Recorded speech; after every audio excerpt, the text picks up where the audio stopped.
আসসালামু আলাইকুম। সংবাদে আপনাদের সবাইকে স্বাগত জানাচ্ছি। আমি ফিরোজ তোহা। শুরুতেই সংবাদ শিরোনাম। বাংলাদেশের সর্বশেষ গুরুত্বপূর্ণ আপডেট সংবাদে আপনাকে স্বাগত। শুরুতেই সংবাদ শিরোনাম, পরে বিস্তারিত। শুরুতেই জানাবো, বছরের শেষে হতে পারে জাতীয় নির্বাচন।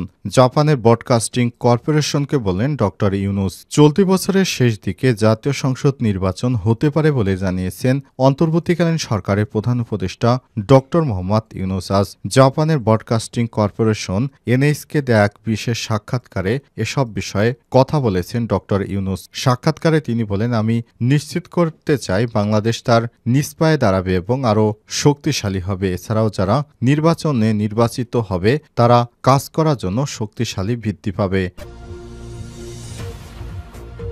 এরপর জানাবো, শেখ হাসিনাকে ফেরত দেওয়ার বিষয়ে ভারতের পার্লামেন্টে আলোচনা।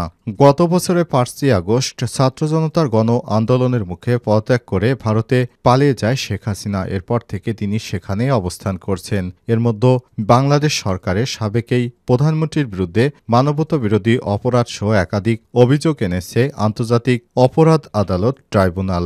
একই সঙ্গে তাকে ফেরত দেওয়ার জন্য নয়াদিল্লির কাছে অনুরোধ করেছে বাংলাদেশ। তাকে ফেরত দেওয়ার বিষয়ে এখনও ভারত সাড়া দেয়নি, তবে এ বিষয়ে তারা আলোচনা করছে। শেখ হাসিনাকে হয়তো ফেরত দিতে পারে। জানাবো, অভিনেত্রী শাওন আটক। রাষ্ট্র নিয়ে ষড়যন্ত্রের অভিযোগে অভিনেত্রী মেহের আফরোজ শাওনকে আটক করেছে ঢাকা মহানগর গোয়েন্দা পুলিশ ডিবি। আজ রাজধানীর ধানমন্ডি এলাকা থেকে তাকে আটক করা হয়। এদিকে নারী ফুটবলারদের মাঠে নামতে বাধা 144 ধারা জারি। রংপুরের তারাগঞ্জে নারীদের ফুটবল ম্যাচ বন্ধের ঘটনাকে কেন্দ্র করে এলাকায় চাঞ্চল্যের সৃষ্টি হলে 144 ধারা জারি করেছে প্রশাসন। এদিকে ফিলিপাইনে যাত্রীবাহী বিমান বিধ্বস্ত, সব আরোহী নিহত। ফিলিপাইনে একটি যাত্রীবাহী বিমান বিধ্বস্ত হয়েছে। এই ঘটনায় বিমানে থাকা সব আরোহী নিহত হয়েছে। আজ বার্তা সংস্থা এপির এক প্রতিবেদনে সব তথ্য জানানো হয়। এবং সর্বশেষ জানাবো, পাকিস্তানি পুলিশ কর্মকর্তাকে হত্যা। পাকিস্তানের পুলিশের একটি চেকপোস্টে বন্দুক হামলা হয়েছে।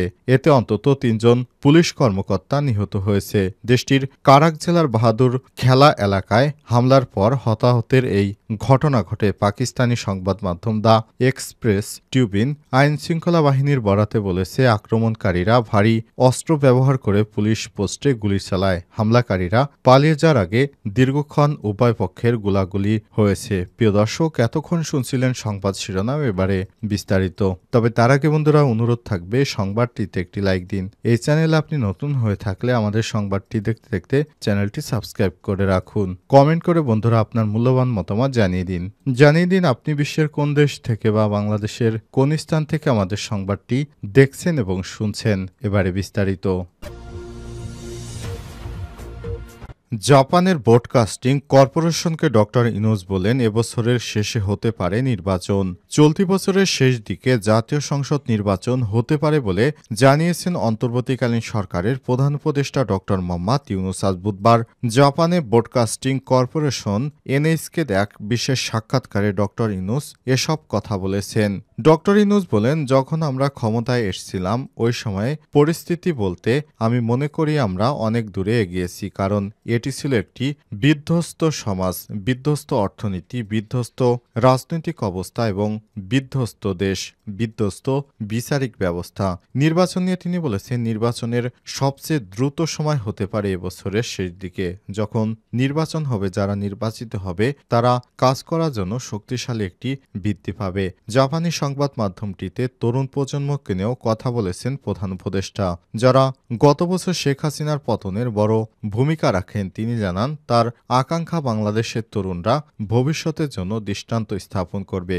ডক্টর ইউনুস বলেছেন, তরুণরা কি করতে চায় তারা তাদের সৃজনশীলতার শক্তি প্রদর্শন ও পুরো বিশ্বের সঙ্গে একটি ভাগ করতে চায়। আমাদের মাথায় এই লক্ষ্যটি আছে, দেখা যাক আমরা কিভাবে আগাই। প্রধান উপদেষ্টার বাংলাদেশের সবচেয়ে বড় উন্নয়ন সহযোগী জাপানের প্রতি কৃতজ্ঞতা প্রকাশ করেছেন। তিনি বলেন, জাপানের প্রযুক্তি ও অর্থায়ন তরুণ বাংলাদেশিদের জন্য কর্মসংস্থান ব্যবস্থা অনেক সুদূর প্রসারী করেছে।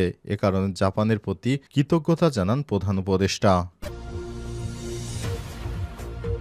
শেখ হাসিনাকে ফেরতের বিষয়ে ভারতের পার্লামেন্টে আলোচনা। গত বছরের ৫ই আগস্ট ছাত্র জনতার গণ অভ্যুত্থানের মুখে পদত্যাগ করে ভারতে পালিয়ে যায় শেখ হাসিনা। এরপর থেকে তিনি সেখানেই অবস্থান করছেন। এর মধ্যে বাংলাদেশ সরকারের সাবেক এই প্রধানমন্ত্রীর বিরুদ্ধে মানবতা বিরোধী অপরাধ সহ একাধিক অভিযোগ এনেছে। একই সঙ্গে তাকে ফেরত দেওয়ার জন্য নয়াদিল্লির কাছে অনুরোধ জানিয়েছে। তবে শেখ হাসিনাকে বাংলাদেশে ফেরত পাঠানোর অনুরোধে ভারত এখনও সাড়া দেয়নি। বৃহস্পতিবার ৬ ফেব্রুয়ারি দেশটির সংসদের উচ্চকক্ষ রাজ্যসভায় হাসিনা প্রত্যর্পণ নিয়ে প্রশ্ন করেন এক সংসদ সদস্য। সেখানে এই একই ধরনের বক্তব্য উঠে এসেছে। রাজ্যসভার সদস্য ডাক্তার জন বিত্তাস সংসদে পরবর্তী প্রতিমন্ত্রীর কাছে জানতে চান বাংলাদেশের শেখ হাসিনার প্রত্যর্পণ চেয়েছে কিনা, এর কারণ কি এবং ভারত সরকারের প্রতিক্রিয়া কী ছিল। জবাবে পররাষ্ট্র প্রতিমন্ত্রী কীর্তি বর্ধন সিং বলেছেন, দেশে হাসিনার প্রত্যর্পণের বিষয়ে বাংলাদেশের অনুরোধের জবাব দেয়নি ভারত। পররাষ্ট্র প্রতিমন্ত্রী বলেন, ২০২৪ সালের ৫ই আগস্ট ভারতে আসার আগে করা অপরাধের অভিযোগে সাবেক প্রধানমন্ত্রী শেখ হাসিনার প্রত্যর্পণ চেয়েছে বাংলাদেশ। তবে বাংলাদেশের এই প্রত্যর্পণের জবাব ভারতের পক্ষ থেকে দেয়া হয়নি।